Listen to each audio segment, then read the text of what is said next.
RCR, la red que comunica y une al Perú.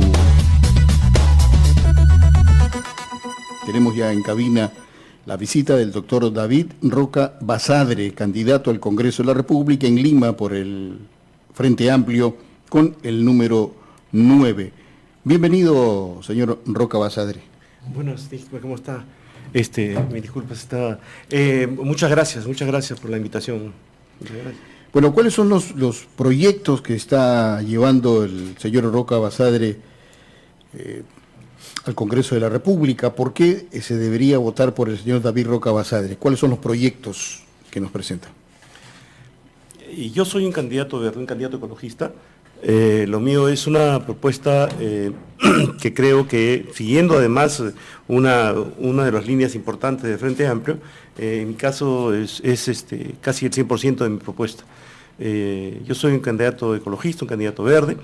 Creo que se trata de cuidar lo principal, que es lo principal de nuestra vida, que es el entorno, el espacio en que vivimos, nuestro hábitat, nuestras fuentes de vida.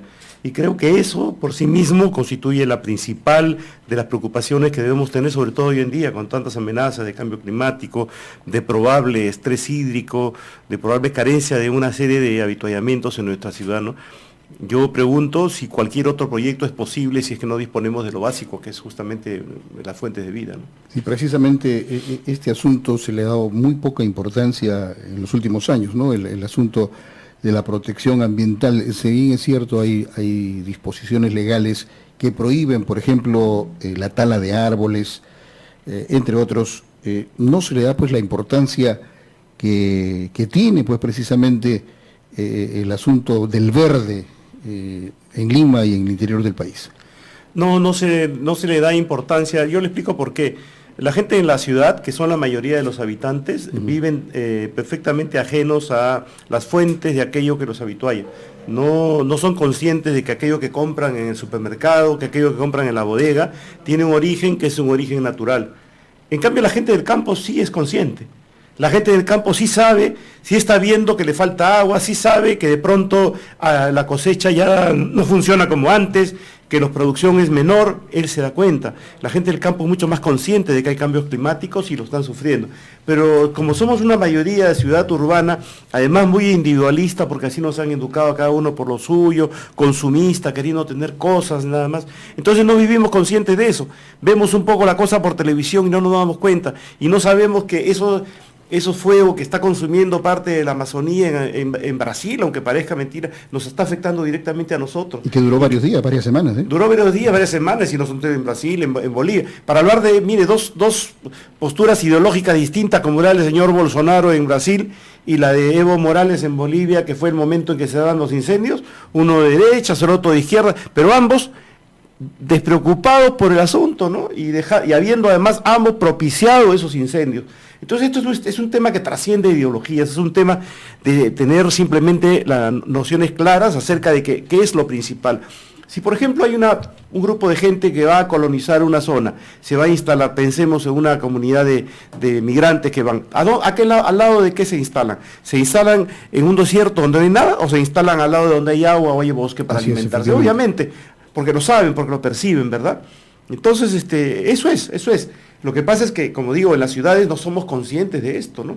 ¿Qué hacer entonces? Poco a poco se nos viene, y ahora ya hay anuncios gravísimos, ¿no? Señor Roca Basadre, ¿qué hacer entonces para que la ciudadanía tome conciencia, no solamente de cuidar los bosques, sino también principalmente cuidar los ríos? Los ríos y las grandes ciudades se convierten en tremendos botaderos, ¿no? O sea, el río es el desagüe, ¿no?, de las ciudades, todo va al río, y aquí en Lima no se cuida. Informes de televisión, y nosotros mismos que caminamos la zona, vemos que la población no tiene conciencia y arroja desperdicios, objetos en desuso y más a causa del río, sin saber, o de repente sí sabiéndolo, que en unos meses va a llover muy fuerte en la sierra y el río no va a tener más cauce, más libertad para discurrir, y entonces vienen las inundaciones y todo lo demás que lo sabemos. ¿Qué hacer, señor Roca Basadre? Las leyes están pintadas porque, si bien las leyes prohíben que se arroje basura a los ríos, nadie le hace caso, no hay sanciones al respecto. ¿Qué hacer? Es la preocupación. Yo creo que lo principal es trabajar en la conciencia de las personas, ¿no? Hacer un trabajo esforzado de educación ambiental en torno a esto. Pero ocurre, ¿por qué es que yo decido entrar a la política con fuerza? A pesar de que hace tiempo he estado marginando en torno a la política, es primera vez que aspiro a tener un rol de una manera protagónico. Porque siento que se trata de un trabajo de pedagogía desde las instituciones políticas que no se hace. Entonces no hay autoridades que tengan suficiente conciencia acerca de esto. No hay representantes en los diversos espacios del Estado que tengan conciencia de esto y que puedan trabajar con la gente. La gente del campo está asustada. ¿Y por qué está asustada? Porque ve los cambios. La gente de la ciudad no se asusta porque no los ve. Entonces tiene que haber alguien que les haga tomar conciencia de esto, que les dé un esfuerzo. Fíjese usted en la currícula escolar qué espacio le dan a la educación ambiental. Nulo. Es más, la habían eliminado por presión, además de instancias internacionales como el Banco Mundial, por ejemplo, que son los que dirigen la política educativa en el Perú. Ojo. Sí. El Banco Mundial define la política educativa en el Perú y define una política que nos lleva justamente a globalizarnos más, a entrar al mercado global y no a preocuparnos de nosotros mismos. Entonces tenemos cosas como educación bilingüe intercultural que están olvidadas. Tenemos un proyecto educativo nacional que ha nacido de una consulta nacional al país y que se ha dejado de lado por hacerle caso a una instancia internacional como es el Banco Mundial en la política educativa. Es decir, no hay un trabajo, y educación ambiental se retiró del currículo escolar, por ejemplo, para hablar de los colegios, porque la educación es hacia todos, ¿no? Pues se retiró de ahí y por presión se volvió a integrar en el Ministerio de Educación y está ahí medio abandonadito y no se le da la fuerza que se le debe dar, ¿no? La educación en sí misma no debería ser educación ambiental, no debería darse un apellido. La educación debía ser ambiental en general, todo debiera ser, porque ¿cómo vamos a vivir si no nos ocupamos del espacio en el que estamos, del sitio que vivimos, si seguimos?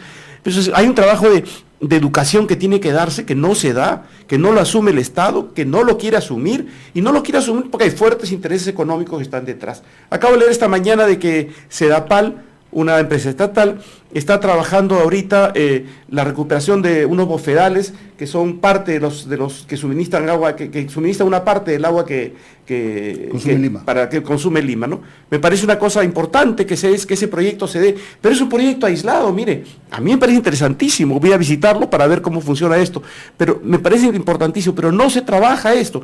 Los glaciares están desapareciendo y nuestra fuente de agua son los glaciares. Esos glaciares, en 30 años no habrá agua para Lima. Escuchen, no habrá agua para Lima. Huyan.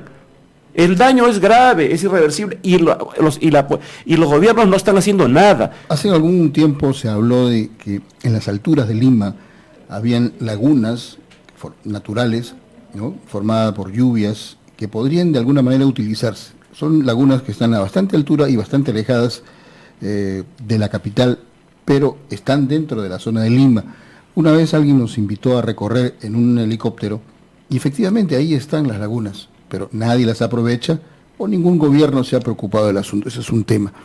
El otro sería el asunto de la Costa Verde, ¿no? Se llama Costa Verde porque en algún momento se consiguió de que toda esta zona, esta parte, esta pista, esté cubierta pues de verde, pero estamos viendo de que hace un par de semanas hubo un derrumbe, felizmente sin consecuencias de desgracias humanas, pero no soporta este tipo de constitución de tierra ese tremendo peso que hay arriba, ¿no? Y algunos se pronuncian por la siembra de árboles o de modificar y poner unas geomallas más fuertes, pero el problema continúa y va a continuar. El alcalde de Lima ha dicho que a partir de febrero se va a comenzar a remodelar esta zona de alguna manera. ¿Cómo ve usted el tema? Estos temas, mire, yo le voy a responder rápidamente, porque yo creo que estos temas muy locales, muy de espacios, son importantes en cuanto que son, a mí me parece una inconsciencia absoluta que se haya elaborado, que se haya trabajado toda esa zona de acantilados sin ningún criterio técnico, ¿no? Yo creo que debiera, además de corregirse, debiera haber una investigación para sancionar a los responsables de estas obras que se han hecho con tanta negligencia, y como ya suponemos las cosas que son en Perú, probablemente con algo de dinero detrás que ha creado nuevos millonarios, ¿no? Entonces, Creo que eso merece todas estas cosas. Pero acá estamos hablando de país. Estamos hablando de país y estamos hablando de supervivencia en general de toda una ciudad, ¿no? ¿Por qué es que no, sabiendo que vamos a tener una crisis hídrica, una crisis de carencia de agua en los próximos años, por qué es que no hay planes? Aparte de esto, los federales, que lo acabo de saber hoy día, lo acabo de conocer hoy día por una investigación en un diario, ¿por qué es que esto no se está trabajando de manera intensiva a nivel de país? ¿Por qué no se está pensando en qué vamos a hacer para tener fuentes de agua una vez que se agoten los glaciares que nos abastecen hasta ahora? Ahora tenemos sobreabundancia de agua, porque como se están derritiendo, hay una serie de lagunas que se están formando y esas lagunas obviamente están trayendo agua en exceso, ¿no?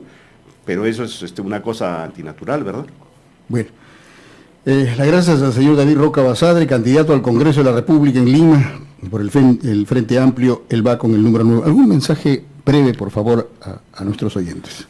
Sí, yo quisiera dirigirme a los oyentes para pedirles su voto. Un voto que no es interesado, es un voto que simplemente quiere que ustedes tengan por este periodo de tiempo alguien que sea un vocero de la supervivencia de los peruanos, de la supervivencia de los limeños, ¿no? Y que trabajemos juntos para lograr ese objetivo, para presionar a las autoridades que están en sus manos y para movilizarnos como ciudadanos a fin de lograr paliar estas situaciones que se nos vienen encima y que son las que pueden causar prejuicio y que están hipotecando además la vida de nuestros hijos. RCR, la red que comunica y une al Perú.